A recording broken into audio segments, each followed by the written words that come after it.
सभी को एक राणा नायडू चाहिए।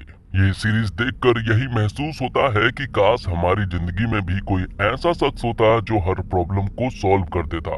हालांकि राणा जिस तरह की दिक्कतों को सुलझाता है, वैसी दिक्कतें आम लोगों की जिंदगी में नहीं आती है। ये सब बड़े लोगों के साथ ही होता है। इसे आप नेटफ्लिक्स की फैमिली मैन भी कह सकते हैं। ये सीरीज अपने पहले सीजन से बेहतर ट्रैक पर है और अगर आपको पहला सीजन पसंद आया था तो ये सीरीज भी आपको मास्टरपीस लगने वाली है। तो आइए दोस्तों, राणा नायडू का सेकंड सीजन एक्सप्लेन करते हैं और जानते हैं इसकी पूरी कहानी। तो वीडियो स्टार्ट करते हैं और अगर वीडियो अच्छा लगे तो वीडियो को लाइक करके चैनल को सब्सक्राइब जरूर कीजिएगा ताकि आपको इसी तरह के लेटेस्ट और फ्रेश कंटेंट मिलते रहे। तो सीरीज की शुरुआत होती है गोवा से, जहाँ पर कि हम नागा को देख पाते हैं। नागा दरअसल में गोवा में ही रहने लगा है और वो यहाँ पर एक बॉक्सिंग रिंग को चलाता है और हाल ही में जो वो फाइट करवाने वाला है वो उसके लिए बहुत ज्यादा स्पेशल है, क्योंकि एक तरफ तो एक बाहुबली टाइप इंसान है और दूसरी तरफ है उसका खुद का बेटा जिसका नाम है राणा। यहाँ पर सभी लोगों ने राणा के ऊपर पैसे लगा दिए थे, लेकिन राणा तो बुरी तरह से पिट रहा था। ऐसा क्यों हो रहा है ये हमें बाद में पता चलेगा और ये सीन यहीं पर कट हो जाता है और फिर सीन शिफ्ट होता है 10 घंटे पहले। यहाँ में मालूम चलता है कि राणा और नैना जो है वो कहीं बाहर घूमने गए थे। नैना बहुत खुश थी क्योंकि राणा ने सारे उल्टे सीधे काम छोड़ दिए हैं। ओबी महाजन के साथ भी अब राणा काम नहीं करता है, इसलिए नैना को अब राणा का साथ बहुत ही अच्छा लग रहा था। वो खुश है कि अब राणा उस तरह के काम नहीं करता है। और जब वो लोग इंडिया पहुंचते हैं तभी राणा के पास एक वीडियो आता है और उस वीडियो को देखकर तो राणा पूरी तरह से हैरान रह चुका था। दरअसल में बात कुछ ऐसी है, राणा और नैना का बेटा मतलब कि एनी जो है वो किडनैप हो चुका है। और अब अगले सीन में हमें दिखाया जाता है रऊफ भाई नाम के आदमी को, जो कि बहुत ही बड़ा डॉन है। उसे पकड़ने के लिए उसके घर पर पुलिस जाती है और पुलिस जो है वो रऊफ को अरेस्ट भी कर लेती है। जिसके बाद राणा ये सारी बातें अपनी टीम को बताता है। टीम में तो वैसे सिर्फ लॉरा ही बची थी। लॉरा ने वहाँ एनी के स्मार्ट वॉच को ट्रैक किया और पाया कि वो तो गोवा में है, इसलिए अब तो यहाँ पर राणा को गोवा जाना था। इसलिए वो मिस्टर ओबराय नाम के एक बहुत बड़े आदमी की मदद लेता है। ओबराय की मदद लेने से पहले ओबराय उससे कह रहा था कि अब तुम ओवी महाजन के साथ काम नहीं करते, मैं चाहता हूँ कि तुम मेरे साथ काम करो। लेकिन राणा फिलहाल तो ये डिस्कशन नहीं करना चाहता है क्योंकि उसे अपने बेटे को बचाना है। ओवी महाजन यहाँ उसे अपना प्राइवेट जेट देता है ताकि वो गोवा जा सके और अपने बेटे को बचा सके। नैना भी यहाँ चाहती है कि राणा किसी भी तरह अपने बेटे को घर वापस लेकर आए, लेकिन इसके लिए राणा को अपनी पुरानी दुनिया में वापस जाना था। अब आगे हम देखते हैं कि ये लोग गोवा तो पहुंच चुके थे, लेकिन जिस जगह पर स्मार्ट वॉच की लोकेशन बता रही थी वो एक सुनसान जगह थी और मालूम चलता है कि इस जगह पर उन लोगों ने स्मार्ट वॉच को फेंक कर चले गए थे।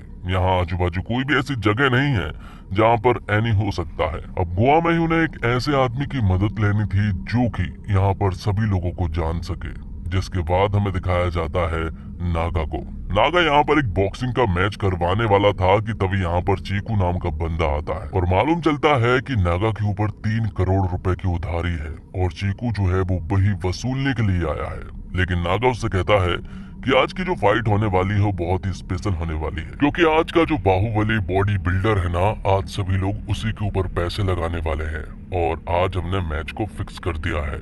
आज वो बाहुबली बॉडी बिल्डर हारेगा और मैं तेरा सारा कर्जा चुका दूंगा। कि तभी यहाँ पर नागा का बेटा अर्जुन आता है। अर्जुन यहाँ पर नागा को बताता है कि जो हमारा बाहुबली बॉडी बिल्डर है ना, वो अपनी गर्लफ्रेंड के साथ भाग गया है। ये सुनकर तो यहाँ पर नागा पूरी तरह से हैरान था कि आखिरकार अब वो क्या करेगा। कि तभी उसकी नजर पड़ती है राणा पर और ये देखकर तो राणा पूरी तरह से खुश हो जाता है। राणा यहाँ पर आते ही सबसे पहले नागा से पूछता है कि क्या तुझे गोवा में किसी किडनैपिंग के बारे में मालूम है। लेकिन नागा को इस किडनैपिंग के बारे में कुछ भी नहीं मालूम था। लेकिन नागा को एक बात मालूम है कि इस किडनैपिंग के बारे में किसको मालूम होगा, इसलिए वो चीकू के पास जाता है। वो उसे इस किडनैपिंग के बारे में पूछता है तो चीकू कहता है कि बात तो चल रही थी कि कोई किडनैप हुआ है और वो उसका नाम भी जानता है, लेकिन उसे जब पैसा मिल जाएगा तभी वो नाम बताएगा। अब बॉडी बिल्डर तो भाग चुका था, इसलिए राणा इस फाइट को लड़ता है, लेकिन राणा को ये फाइट हारनी थी,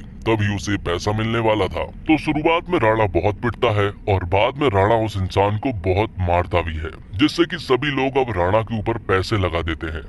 लेकिन आखिर में वो जो बंदा है ना, वो राणा की फैमिली के बारे में उल्टी सीधी बातें बोल देता है, जिस पर राणा को गुस्सा आ जाता है और वो उसे नॉकआउट कर देता है, जिससे कि राणा ये फाइट जीत जाता है और नागा सारे पैसे हार जाता है। चीकू के लोग भड़क जाते हैं और वो नागा को मारने के लिए पीछे दौड़ने लगते हैं। लेकिन एक बात अच्छी हुई कि बीच फाइट में चीकू ने उस बंदे का नाम बता दिया था जिसने राणा के बेटे को किडनैप किया है। दूसरी तरफ हम देखते हैं तेज को, जो कि हॉस्पिटल में मौजूद था, जिसकी तबीयत बहुत ही ज्यादा खराब है क्योंकि उसका हाथ जो है वो ठीक से काम नहीं करता है। तो पूरी राणा फैमिली जो है वो तेज को देखने के लिए आई थी क्योंकि उसकी हालत थोड़ी गंभीर थी। सभी लोग उससे कहते हैं कि वो अपना ख्याल रखे। थोड़ी देर के बाद ही यहाँ पर हम एनी को देखते हैं जो कि नर्स है, और एनी बताती है कि उसने अपने हस्बैंड को छोड़ दिया है और अब वो पुर्तगाल शिफ्ट होना चाहती है, इसलिए वो पैसे जोड़ रही है। ये सुनकर कहीं ना कहीं तेज को बड़ा अच्छा लगा था। वो यहाँ पर एनी से कहता है कि क्या वो तुम्हारे साथ पुर्तगाल चल सकता है,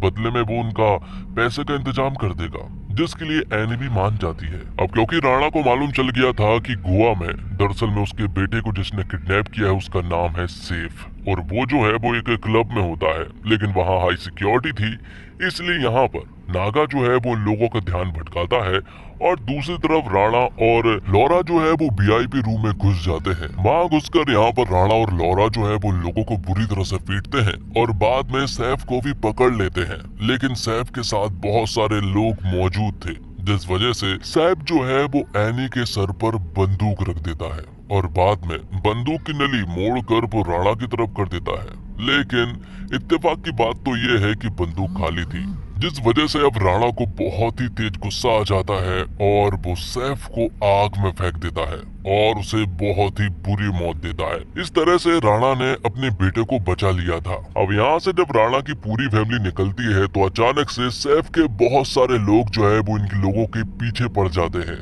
वो इनके ऊपर गोलीबारी करने लगे थे जैसे मानो वो लोग इन्हें मारने ही वाले हैं। लेकिन यहाँ से वो किसी तरह से सेफली पहुंच जाते हैं एक ऐसी जगह पर जहाँ पर से ये लोग प्राइवेट जेट से अब निकल जाएंगे। लेकिन राणा नहीं चाहता है कि नागा उनके साथ आए, इसलिए वो नागा को छोड़कर आ जाते हैं। अब अगले सीन में हम देखते हैं कि राणा जो है वो ओबरॉय के पास जाता है। मिस्टर ओबरॉय यहाँ पर राणा से कहता है कि जो काम तुम ओबी महाजन के लिए किया करते थे अब वही काम तुम मेरे लिए करो, बदले में मैं तुम्हें बहुत सारा पैसा दूंगा। अब राणा और मिस्टर ओबरॉय जब बात कर ही रहे थे कि तभी यहाँ पर हम देखते हैं कि मिस्टर ओबरॉय के बेटा और बेटी आ जाते हैं जिनका नाम है चिराग और आलिया। यहाँ पर कुछ बातें क्लियर हो जाती है। मालूम चलता है कि लोगों का एक फिल्म का स्टूडियो है और ये लोग फिल्म को प्रोड्यूस भी करते हैं और हाल ही में इन्हें लगभग 800 करोड़ रुपए का नुकसान भी हो चुका है। इसलिए आलिया कहती है कि हमें स्टूडियो को बेचकर मुंबई की टीएसएल टीम को खरीदना चाहिए, जिसकी कीमत लगभग 8000 करोड़ रुपए है। लेकिन मिस्टर ओबरॉय नहीं चाहते हैं कि वो इस टीम को खरीदे क्योंकि इसमें रिस्क है, लेकिन रिस्क तो फिल्म बनाने में भी है और तो और उन्हें लॉस भी हो रहा है। ये सारी बातें राणा पूरी तरह से देख रहा है और सोच रहा है कि इसमें उसका क्या फायदा हो सकता है। अब जब राणा अपने घर पहुंचा तो नैना उससे कहती है कि तुम कहाँ गए थे, जिस पर कि राणा कहता है कि अब वो मिस्टर ओबरॉय के साथ काम कर रहा है और बस एक आखिरी बार, क्योंकि वो एक बड़ा काम करना चाहता है ताकि उनके पास इतना पैसा आ जाए कि जिंदगी भर उन्हें काम करने की जरूरत ना पड़े। लेकिन नैना जानती है कि जो वो ओबी महाजन के लिए काम करता था ऐसा ही कुछ मिस्टर ओबरॉय के लिए करेगा। नैना एक डिसेंट सी जिंदगी जीना चाहती है जिसमें उसकी फैमिली को कोई भी प्रॉब्लम ना रहे, लेकिन राणा नहीं मानता है, वो तो ये काम कर ही रहेगा। अब अगले सीन में हम देखते हैं कि पुलिस इंस्पेक्टर को, जो कि जेल में रऊफ मिर्जा को एक न्यूज बताता है कि गोवा में उसके 6 लोग मारे जा चुके हैं।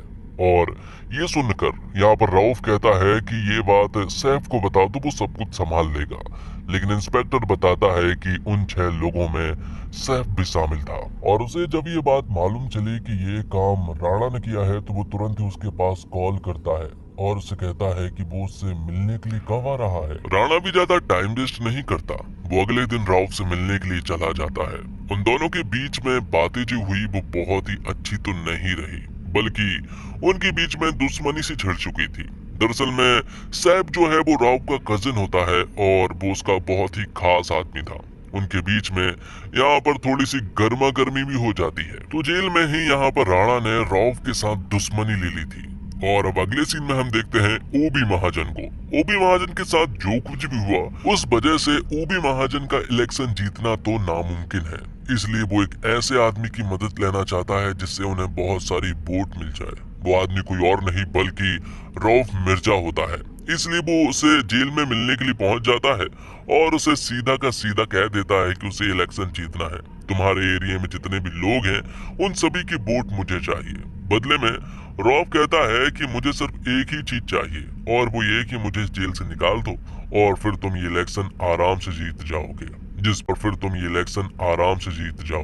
जिस पर कि ओबी महाजन भी मान जाता है। अब आगे हम देखते हैं कि चीकू के लोगों ने यहाँ पर नागा को पकड़ लिया था और जो 3 करोड़ रुपए है ना वो दरअसल में चीकू के नहीं बल्कि अंजलि के हैं और अंजलि भी एक बहुत बड़ा माफिया गिरोह से है और पुलिस उसे ढूंढ भी रही है। लेकिन अंजलि फिलहाल तो अपने 3 करोड़ रुपए वापस चाहती है। तो नागा ने उससे कह दिया कि उसके बेटे के पास बहुत पैसा है, वो अपने बेटे से पैसे लेकर तुम्हें दे देगा, लेकिन अगर पैसे नहीं मिले तो अंजलि यहाँ पर नागा को मार डालेगी। अब अगले दिन राणा जब मिस्टर ओबरॉय के स्टूडियो में पहुंचा तो उसने वहां देखा कि किसी सुपर हीरो फिल्म की शूटिंग चल रही है और यहाँ पर मिस्टर ओबरॉय राणा को अपना पहला काम देता है। वो कहता है कि जो हीरो है ना उसकी लाइफ में बहुत प्रॉब्लम चल रही है, उसकी लाइफ को कुछ भी नहीं होना चाहिए, क्योंकि अगर उसे कुछ भी हुआ तो मीडिया वाले जो है वो फालतू में इधर उधर की न्यूज उछाल देते हैं, इसलिए तुम्हें उसे प्रोटेक्ट करना है। अब आगे हम देखते हैं कि राणा जो है वो आलिया से मिलता है, क्योंकि राणा को मालूम चला है कि आलिया जो है वो एक टीम खरीदना चाहती है लेकिन उसके पिता नहीं खरीद रहे हैं।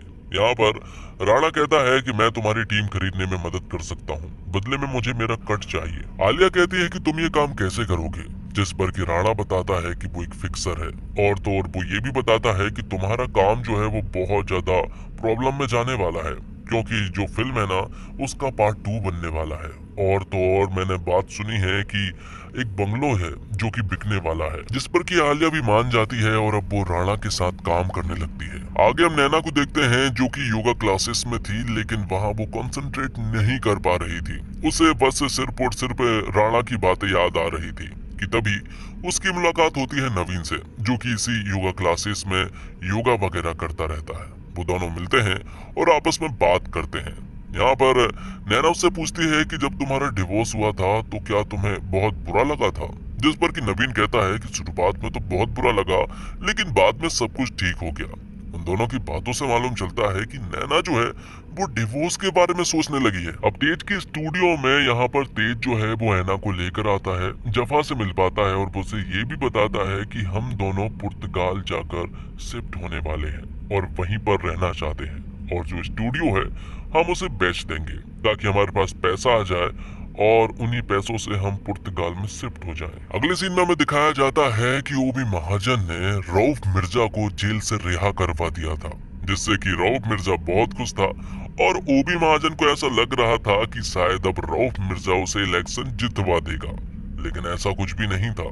रऊफ मिर्जा तो यहाँ बस अपने मतलब के लिए जेल से निकला था और वो रऊफ मिर्जा यहाँ पर ओबी महाजन से कहता है कि अब वो यहीं पर इलेक्शन लड़ेगा और वो भी तेरे खिलाफ। तो इस तरह से ओबी महाजन का तो पूरी तरह से पोपट होने वाला था, क्योंकि वो तो वैसे भी इलेक्शन हारने वाला था और अब तो वो बहुत ही बुरी तरह से हारेगा। तो अब नागा मुंबई आ चुका था। वो बार बार राणा के पास कॉल करता है लेकिन वो कॉल नहीं उठा रहा था, इसलिए नागा जो है वो तेज के स्टूडियो में पहुंच जाता है। वो यहाँ पर आकर तेज और जफा दोनों से ही मिलता है। नागा राणा से बात करना चाहता है तो वहीं तेज भी राणा से बात करना चाहता है, इसलिए वो लोग राणा को स्टूडियो बुला लेते हैं। यहाँ स्टूडियो में आने के बाद तेज बताता है कि ये स्टूडियो जो है वो तुम्हारे नाम पर है, मुझे मेरे नाम पर करवाना है ताकि मैं इस स्टूडियो को बेच सकूं और नैना के साथ पुर्तगाल जा सकूं। लेकिन राणा तो इसके पूरी तरह से खिलाफ था और तो और यहाँ पर नागा ने अपनी प्रॉब्लम भी राणा को बता दी थी कि उसे भी कुछ प्रॉब्लम है और वो ही सिर्फ सॉल्व कर सकता है। तो आगे हम देखते हैं कि स्टूडियो में एक लड़की है जो कि यहीं पर स्टंट वगैरह करती रहती है